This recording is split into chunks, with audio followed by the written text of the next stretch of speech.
السلام عليكم ورحمة الله وبركاته. أنا سمر عبد العزيز، وإن شاء الله موضوعنا يتكلم عن السالمونيلا.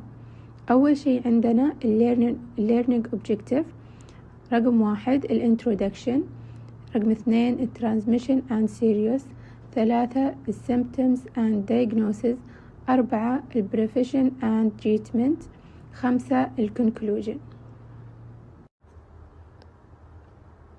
Salmonella is major cause of foodborne illness globally, primarily linked to undercooked poultry, eggs, and unpasteurized dairy. Infection known as salmonellosis can cause symptoms ranging from mild gastrointestinal distress to severe illness, particularly in vulnerable groups like children and the elderly. Transmission routes: consuming contaminated food like raw, undercooked poultry, eggs, and dairy products, or by cross-contamination during food preparation, or by contact with feces of infected animals or humans in contaminated water.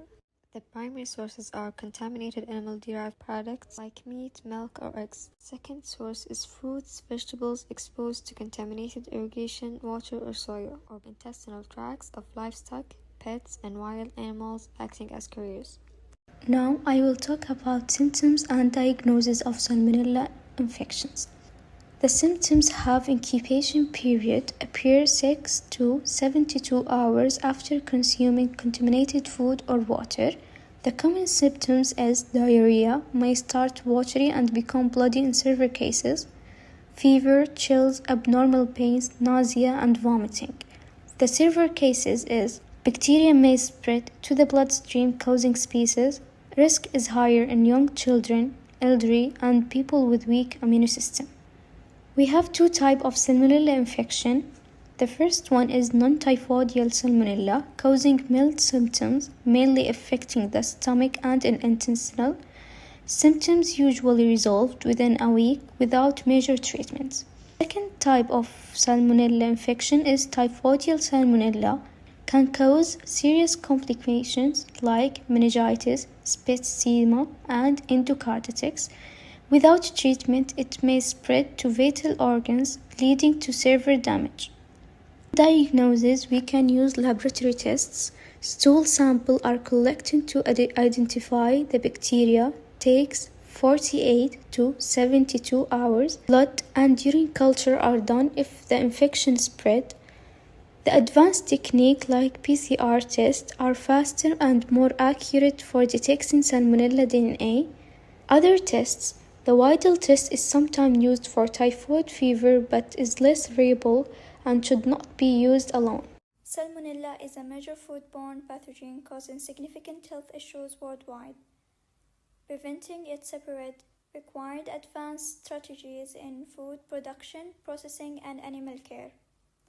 Now let's explore some essential strategies and innovative methods for tackling salmonella prevention.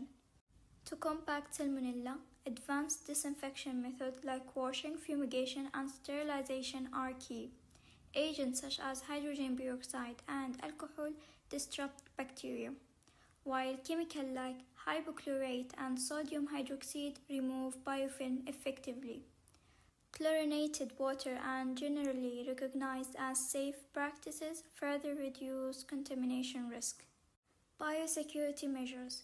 In animal houses, biosecurity measures such as cleaning and disinfection minimize salmonella spread. Contaminated water and untreated manure can affect crops, so a proper treatment is essential. Workers must follow strict hygiene to prevent cross-contamination. HACCP focus on preventing food contamination throughout production, not just inspecting the end of product. It is mandatory for high-risk food like meat and dairy in many countries, ensuring safer food from farm to fork. Salmonella control in animal feed: heat treatment like boiling at 80 to 85 Celsius, organic acid to lower pH, and chloride-based cleaning reduce salmonella in feed and equipment, protecting the food chain. Probiotics and prebiotics. Probiotics like Lactobacillus acidophilus boost gut health and create hostile condition for Salmonella. Prebiotics support beneficial bacterial growth, blocking pathogen naturally. For Salmonella treatment, Salmonella is a dangerous foodborne pathogen that causes several gastrointestinal infections and spread throughout contaminated food and water. For mild cases, we use oral rehydration therapy to prevent dehydration. However, in severe cases, antibiotics like fluoroquinolones or ceftriaxone are required. But the antimicrobial resistance is making treatment harder. Alternative solutions are being explored, such as probiotic helping balance gut bacteria, short-chain fatty acid, which can reduce bacterial activity, and quorum sensing inhibitor to disrupt bacterial communication.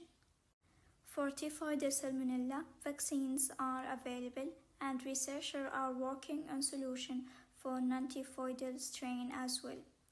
Prevention remains key, with strong food safety protocols and hygiene practices to stop salmonella from spreading in the first place. In conclusion, Salmonella poses a significant public health threat due to its prevalence in food. Effective prevention strategies, including proper cooking and hygiene, are essential to reduce the risk of infection. Ongoing education and monitoring are crucial for enhancing food safety and protecting public health.